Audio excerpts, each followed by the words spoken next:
Hello everyone and welcome back to another tutorial from Tech for Gamers. In this video, I'm going to show you how you can download and install the SpongeBob SquarePants Titans of the Tide game on your PC. So let's get started right away. First of all, open up the Steam application on your device, and after logging in, you will end up within the store page.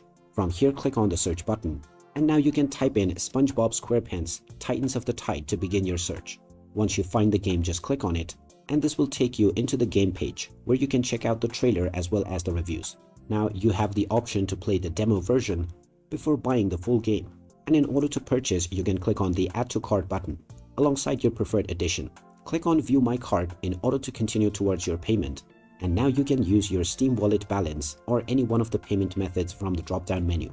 Fill up your payment credentials as well as your billing information. Then after proceeding and completing the transaction, the game will be added to your library. Then from the library, you can complete the installation in just a few clicks.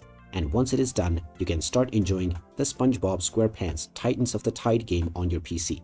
So there you have it. That is how easy it is. If you find this video helpful, don't forget to hit that like button and subscribe to our channel for more useful tips and tutorials. Thanks for watching, and I will see you again in the next one.